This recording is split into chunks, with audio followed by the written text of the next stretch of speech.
आरक्षण मिल रहा है ऐसा कहा जा रहा है, आरक्षण मिल रहा है इस प्रकार का प्रचार किया जा रहा है। हमारी मांग है कि आरक्षण का अमल नहीं हो रहा है। कोर्ट में जो भी जज लोग हैं, जो भी न्यायाधीश लोग हैं, वही उनके बच्चे ही बिना आरक्षण के वो जज बन जाते हैं। बोलना चाहूंगी क्योंकि मैंने खुद एक्सपीरियंस किया है कुछ स्कूलों में जाकर, हमारे बम्बई में जहाँ पे कॉन्वेंट स्कूल है वहाँ हमारे बच्चों को एडमिशन नहीं मिला जाता। सर, अगर पैसा भर के सबको जाना है तो फिर आरक्षण नाम क्यों? नमस्कार, मैं शुभम पाठक और आप देख रहे हैं अखबार न्यूज। आज हम दिल्ली के जंतर मंतर पे मौजूद हैं। जी हाँ, यहाँ पे रोज दिन सैकड़ों प्रोटेस्ट होते रहते हैं और आज यहाँ पे एक नई चीज देखने को मिली है। आरक्षण के लिए कुछ लोग जो कि महाराष्ट्र से आकर यहाँ पे दिल्ली के जंतर मंतर में आरक्षण के लिए, आरक्षण की मांग को लेकर, नए तरीकों से नए कानून को लेकर आरक्षण पे इन्होंने अपनी मांग के लिए यहाँ जंतर मंतर पे धरना प्रदर्शन दिया है, जिसमें हम अभी जानेंगे इनके क्या है विचार और क्या है इनकी आगे की मांगे। इन सभी चीजों को जानेंगे, बातचीत भी करेंगे। बने रहिए हमारे साथ। आप लोगों हम बम्बई महाराष्ट्र से आए हैं। मोदी सरकार के पास हमारी कुछ शिकायतें लेकर आई है, कुछ मांगे लेकर आई है और हमने पिछले 8 दिनों से parliament police station, PM office से संपर्क रखा हुआ है और मुझे उम्मीद है कि आज हमें शिष्टमंडल को पीएम ऑफिस से हमें बुलाया जाएगा, हमारी मुलाकात की जाएगी। इस प्रकार का आश्वासन पार्लियामेंट पुलिस स्टेशन ने दिया है। जिन मांगों को लेकर हम यहाँ आए हैं, हमारी सबसे पहली मांग है कि देश में आरक्षण का कानून होना चाहिए। आप जानते होंगे कि पिछले 70 साल आरक्षण को लेकर इस देश में बहुत सारी बातें गलत सही की जाती है। आरक्षण को खत्म करने की बात की जाती है, आरक्षण को मिटाने की बात की जाती है और इसी प्रकार पिछले 60-70 साल में आरक्षण के संदर्भ में देश के सुप्रीम कोर्ट तथा हाई कोर्ट से जो अनेक प्रकार के फैसले आए हैं वो एक दूसरे से कॉन्ट्रडिक्ट करने वाले हैं, एक दूसरे के खिलाफ है। जैसे कि इंदिरा सहानी का मसला होगा, जैसे स्टेट ऑफ राजस्थान का मसला होगा। हमने मांग की है कि देश में आरक्षण का कानून अगर पारित किया जाता है तो आरक्षण का अमल करना, आरक्षण का अमल बजावनी करने की जिम्मेदारी निश्चित की जाएगी। आरक्षण किसको देना है, किस टक्के में देना है, किस संख्या में देना है, किन किन को आरक्षण देना है और किस जगह पर आरक्षण देना है, इसका कानून करने के बाद मुझे लगता है कि देश में वापस आरक्षण का मसला खड़ा नहीं होगा। हम मोदी सरकार से मांग कर रहे हैं कि आपके कार्यकाल में आरक्षण का कानून सम्मिलित होना चाहिए और देश की जनता उम्मीद रखती है कि सबका साथ सबका विकास की बात करने वाले मोदी सरकार, बाबा साहब को, अम्बेडकर जी को प्रति संवेदना जताने वाले मोदी साहब, गरीबों के हमदर्द कहने वाले मोदी साहब, इस देश के दलितों का आरक्षण का अधिकार दिलाने के लिए आरक्षण का कानून सम्मत करेंगे। दूसरी मांग लेकर हम चल रहे हैं। इस देश का जो शिक्षण व्यवस्था है, कलेक्टर का लड़का कलेक्टर बन सकता है, इंजीनियर का लड़का इंजीनियर बन सकता है और रिक्शा ड्राइवर का बच्चा रिक्शा ड्राइवर ही बन सकता है। इस प्रकार की यहाँ क्या शिक्षण नीति है। हम ये कहते हैं कि सबको समान मौका अगर की बात की जाती है तो हमारी मांग है कि सबको समान एजुकेशन, कॉमन एजुकेशन और वो कॉमन एजुकेशन के लिए हम ये मांग कर रहे हैं कि शिक्षा का दोबारा कर रहे हैं, क्योंकि आप लोगों ने भी एक पार्टी बना रखी है। हमारी रिपब्लिकन, हम बाबा साहब अम्बेडकर के मानने वाले लोग हैं। रिपब्लिकन पार्टी हमारी जात पंचायत है। हम बाबा साहब के सिद्धांतों पर चलने वाले लोग हैं और हमारे बहुत सारे ग्रुप इसी प्रकार से काम कर रहे हैं। आरक्षण की आप बात कर रहे हैं, आरक्षण लगभग सभी को मिल रहा है, फिर दिक्कत क्या आ रही? आरक्षण मिल रहा है ऐसा कहा जा रहा है, आरक्षण मिल रहा है इस प्रकार का प्रचार किया जा रहा है। हमारी मांग है कि आरक्षण का अमल नहीं हो रहा है। आपको क्या लगता है शिक्षा व्यवस्था सुधारने का क्या एक नई नीति ला सकती है सरकार, या फिर शिक्षा नहीं? सबको समान एजुकेशन मिलना चाहिए। क्या अभी हमारा गरीब का लड़का और वर्तमान में समान शिक्षा नीति नहीं लागू नहीं मिल लगती है? आपका 1-2 उदाहरण दे सकते हैं किन राज्यों में ऐसी शिक्षा नीति नहीं लागू है? मैं आपको बताऊं, आप कौन से राज्य में रहते हैं? आप दिल्ली में रहते हो, शायद दिल्ली में शिक्षा का सुधार अच्छा हुआ है, मैं नहीं समझता हूँ। हमारे महाराष्ट्र में पूरे देश में कॉन्वेंट स्कूल है, इंग्लिश मीडियम का स्कूल है, वहाँ हजारों लाखों की फी दी जाती है। माँ अपने जब पेट से रहती है तभी उसका बच्चे का नाम एडमिशन में दिया जाता है। लाखों रुपए का डोनेशन के बगैर एडमिशन नहीं मिलता है। और गरीब का लड़का जो झोपड़पट्टी में रहता है, मजदूरी करता है, रिक्शा चलाता है, उसके लड़के को नगर पंचायत की एजुकेशन में जाना पड़ता है। उससे किस ढंग का एजुकेशन मिलता है आप जानते हैं, मैं भली भांति जानता हूँ। हमारे महाराष्ट्र में मैट्रिक पास हुआ लड़का भी इंग्लिश में कह नहीं सकता है, लिख नहीं सकता है। इस पर हम ये कहते हैं कि सभी को एक ही प्रकार का शिक्षण दो, या मिनिस्टर का लड़का हो या चपरासी का लड़का हो, दोनों को भी एक ही स्कूल में एडमिशन दिया जाए, शिक्षा का राष्ट्रीयकरण किया जाए। तो हमारी एक ही है ना। जो अभी आप नारा लगा रहे थे नासिक के एयरपोर्ट का नाम बदला जाए, ऐसा क्यों? ऐसा है कि परम पूज्य डॉक्टर बाबा साहब अम्बेडकर के बहुत ही नजदीक है, उनके दाहिने हाथ कहने वाले कर्मवीर दादा साहब गायकवाड़ थे। बाबा साहब अम्बेडकर ने कई बार लिखा है कि अगर मैं मेरा आत्मचरित्र लिखूंगा तो मेरे आत्मचरित्र के आधे पन्ने कर्मवीर दादा साहब गायकवाड़ के जिक्र से होंगे। उस शख्स का नाम हम नासिक एयरपोर्ट को मांग रहे हैं। आप जानते होंगे कि जब चाइना और हिंदुस्तान का वार हुआ और चाइना ने हमारे हजारों एकड़ जमीन ताबे में ले ली, हमारी बड़ी नामुश्किल से हार हुई थी।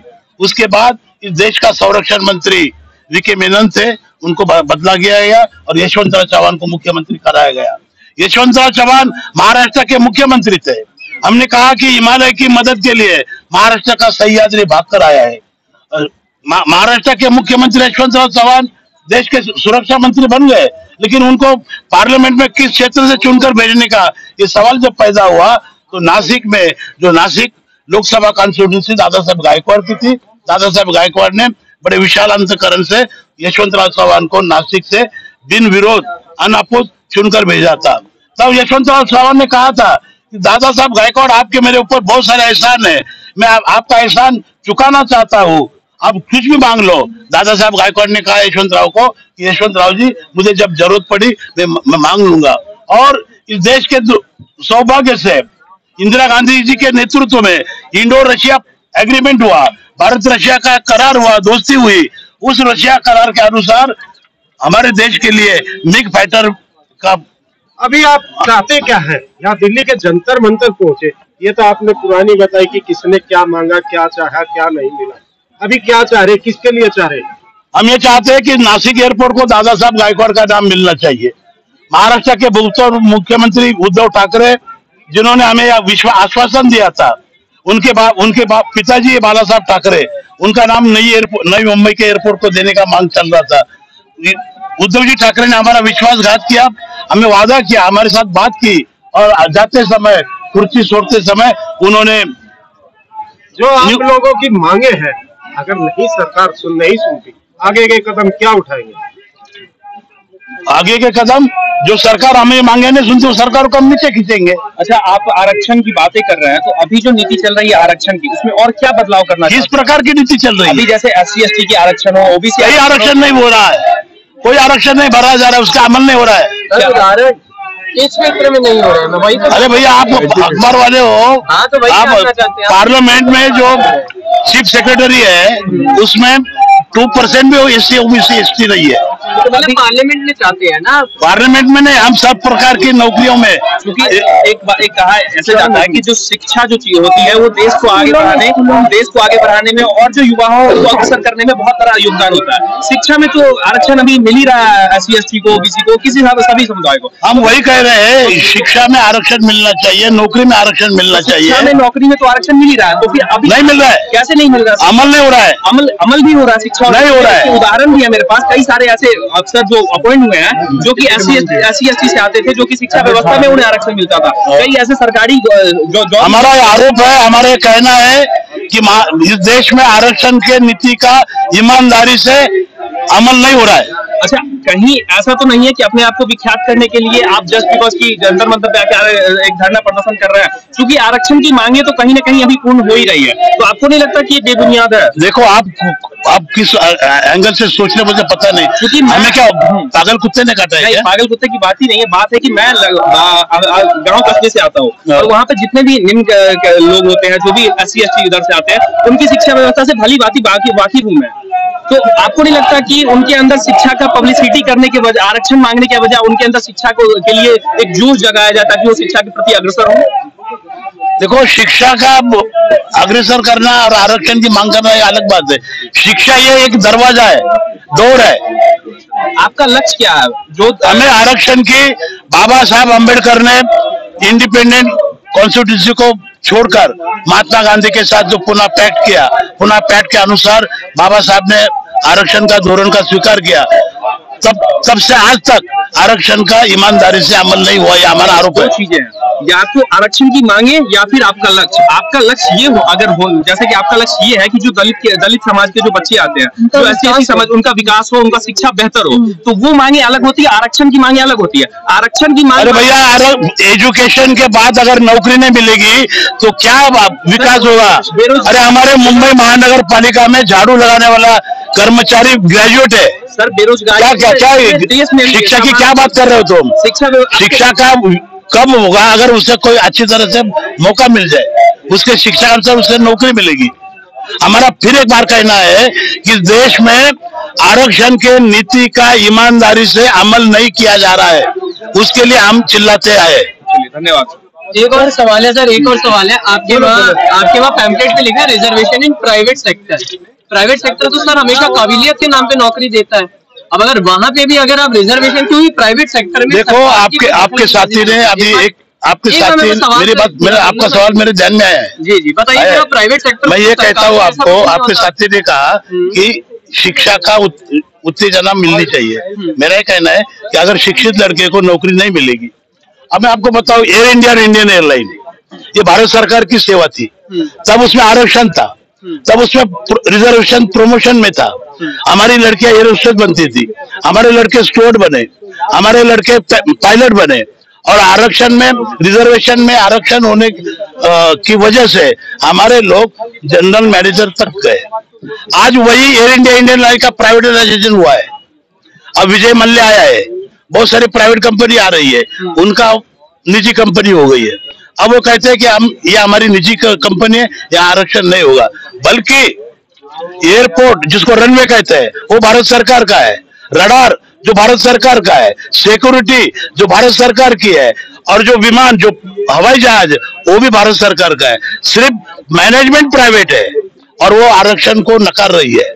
हमारी ये मांग है, जिस सर्विसेज में, जिस एस्टेब्लिशमेंट में, वो स्टेट गवर्नमेंट की हो या सेंट्रल की हो, डिस इन्वेस्टमेंट के बाद अगर वो प्राइवेट होता है तो वहाँ आरक्षण का धोरण होना ही चाहिए। आपकी बात को मैं बीच से कट कर रहा हूँ। एक आपने बड़ी अच्छी बात कही कि सरकार का, लेकिन जो नियुक्तियां होती हैं वो तो प्राइवेट सेक्टर से ही होती हैं, जो कि आंतरिक चीजें होते हैं, जो अंदर के जो लोग होते हैं, जैसे वो कर्मचारी हो, गेट कीपर हो, जो भी वहाँ के। देखो भैया, आपका नाम मुझे नहीं मालूम, मैंने कहा जब आरक्षण था तो हमारे लोग जनरल मैनेजर तक बने, पायलट बने, एयर होस्टेस बने। मैं आपको बताऊं कि आज वही प्राइवेट सर्विस में झाड़ू लगाने वाला भी कर्मचारी हमारा नहीं है, क्योंकि झाड़ू लगाने का भी काम अभी मशीन कर रही है। ये तो आपकी नीति है। एक अंतिम आरक्षण को खत्म करने के लिए ये प्राइवेटाइजेशन, ये आरक्षण को खत्म करने की नीति है। एक अंतिम प्रश्न है, मैंने वहां पढ़ा तो वहां लिखा हुआ था फॉरेन यूनिवर्सिटी में आपको आरक्षण चाहिए। आपको नहीं लगता कि अलग राज्यों में जो शिक्षा व्यवस्था होती है, उन राज्यों में भी आरक्षण दूसरे राज्यों वालों को नहीं मिलती है? तो आप फॉरेन में बात बताओ मुझे। एक मिनट, आपको मला बोलता हो, यहाँ पे जातीयवाद खत्म हुआ क्या? यहाँ पे जातीयवाद खत्म हुआ?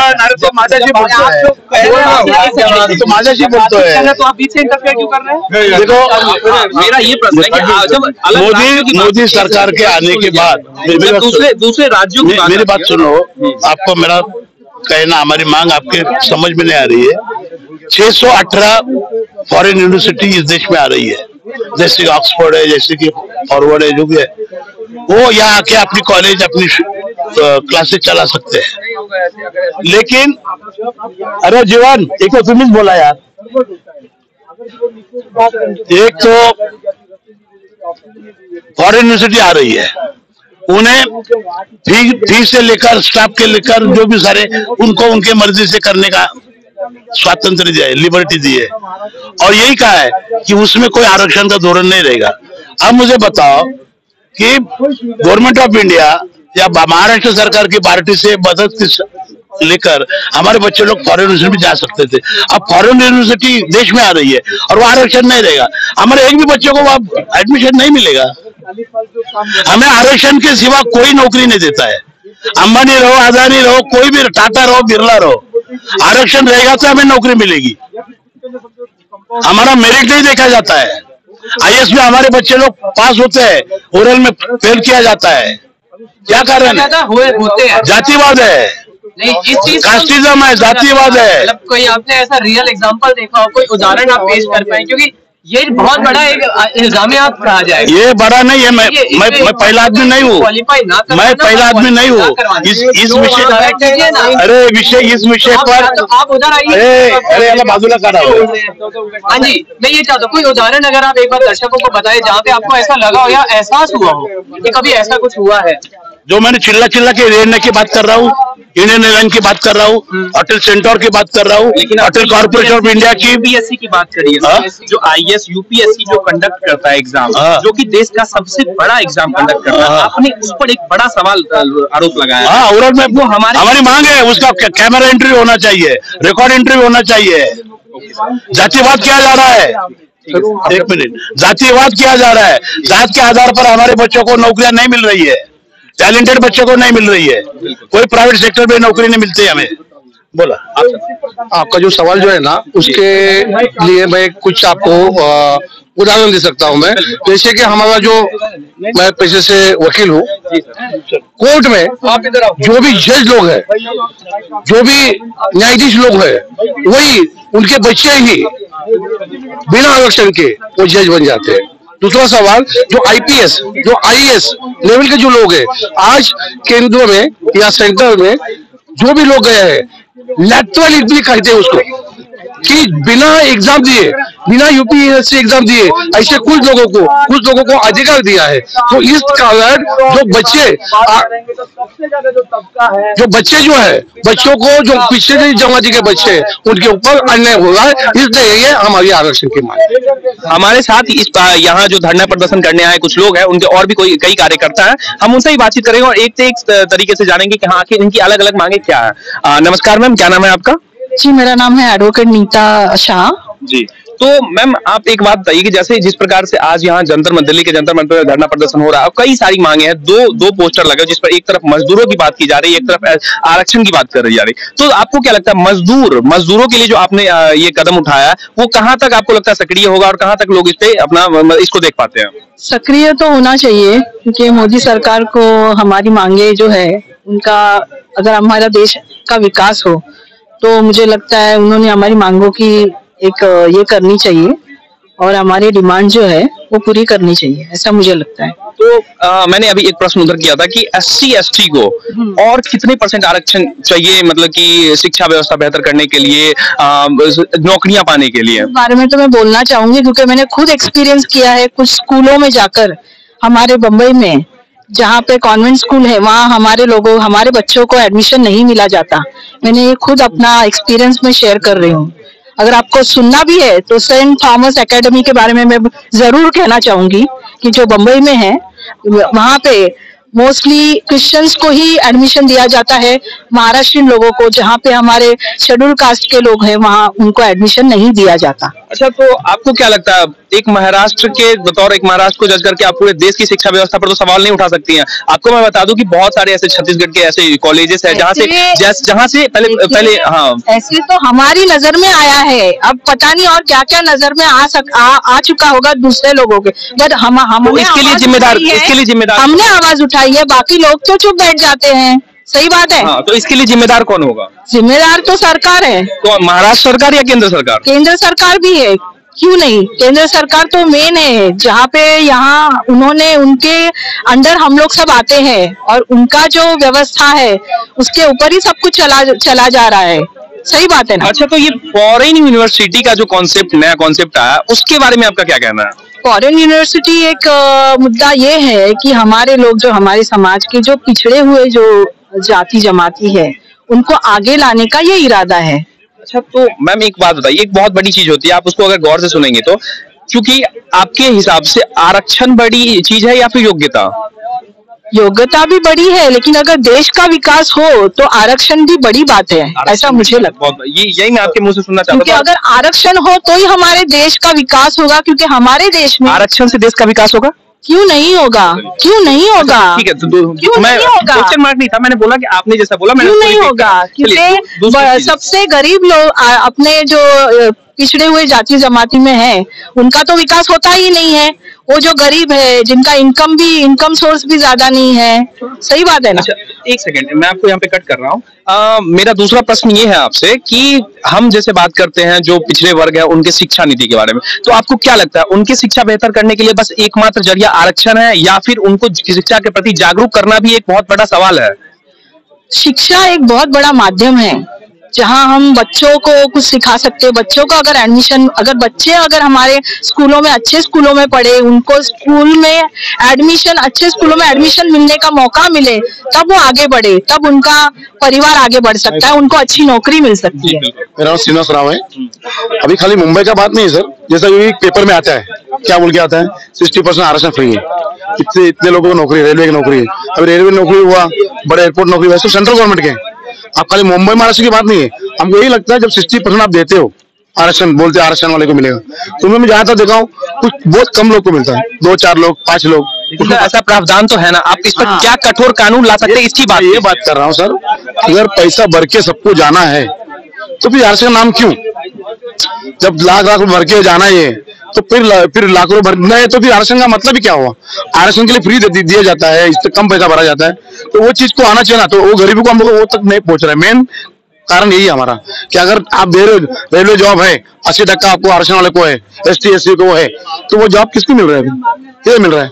और दिल्ली से आए, उधर से आए, इधर से आए, सब लोग को जॉब मिल गया, हम पास हो गए, चले गए, यूपी से आए, चला गया। जो हम मुंबई महाराष्ट्र, जो बड़ा नामचीन हमारा स्टेट है मुंबई महाराष्ट्र, इतना बड़ा स्टेट में अगर हम लोग को नहीं मिलेगा, हम लोग वहाँ पैदाइशी वहीं बड़े हो गए, हमको नहीं मिलेगा, हमारा आरक्षण कारण यही है मेन।